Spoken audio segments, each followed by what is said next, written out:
Self-confidence without self-reliance is as useless as a cooking recipe without food. Self-confidence sees the possibilities of the individual. Self-reliance realizes them. Self-confidence sees the angel in the unhewn block of marble. Self-reliance carves it out for himself. The man who is self-reliant says ever, "No one can realize my possibilities for me, but me. No one can make me good or evil but myself."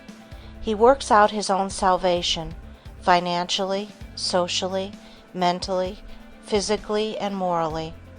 Life is an individual problem that man must solve for himself. Nature accepts no vicarious sacrifice, no vicarious service.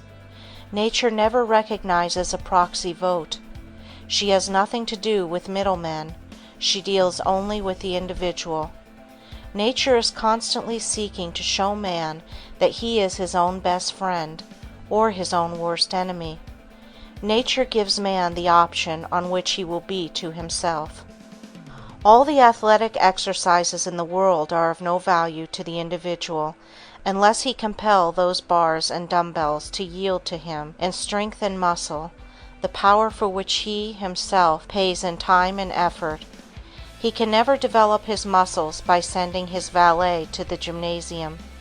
The medicine chests of the world are powerless, in all the united efforts, to help the individual until he reach out and take for himself what is needed for his individual weaknesses.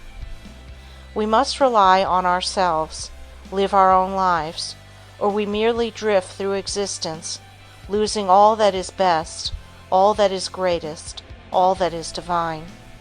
All that others can do for us is to give us opportunity. We must ever be prepared for the opportunity when it comes, and to go after it and find it when it does not come, or that opportunity is to us nothing. Life is but a succession of opportunities. They are for good or evil, as we make them. Many of the alchemists of old felt that they lacked but one element. If they could obtain that one, they believed they could transmute the baser metals into pure gold. It is so in character. There are individuals with rare mental gifts and delicate spiritual discernment who fail utterly in life because they lack the one element, self-reliance. This would unite all their energies and focus them into strength and power. The man who is not self-reliant is weak, hesitating and doubting in all he does. He fears to take a decisive step because he dreads failure, because he is waiting for someone to advise him, or because he dare not act in accordance with his own best judgment. The man who is self-reliant seeks ever to discover and conquer the weakness within him that keeps him from the attainment of what he holds dearest. He seeks within himself the power to battle against all outside influences. He realizes that all the greatest men in history, in every phase of human effort, have been those who have had to fight against the odds of sickness, suffering, sorrow. To him, defeat is no more than passing through a tunnel is to a traveler. He knows he must emerge again into the sunlight. The nation that is strongest is the one that is most self-reliant, the one that contains within its boundaries all that its people need.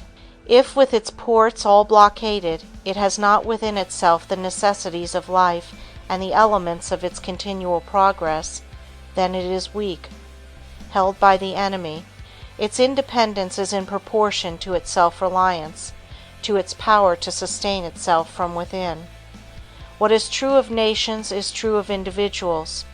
The history of nations is but the biography of individuals magnified, intensified, multiplied, and projected on the screen of the past. History is the biography of a nation. Biography is the history of an individual. So it must be that the individual who is most strong in any trial, sorrow, or need is he who can live from his inherent strength, who needs no scaffolding of commonplace sympathy to uphold him. He must ever be self-reliant. Man, to be great, must be self-reliant. Though he may not be so in all things, he must be self-reliant in the one in which he would be great. This self-reliance is not the self-sufficiency of conceit. It is daring to stand alone. Be an oak, not a vine. Be ready to give support, but do not crave it, do not depend on it. To develop your true self-reliance, you must see from the very beginning that life is a battle you must fight for yourself. You must be your own soldier. You cannot buy a substitute. You cannot win a reprieve. You can never be placed on the retired list. The retired list of life is death. The world is busy with its own cares, sorrows, and joys, and pays little heed to you.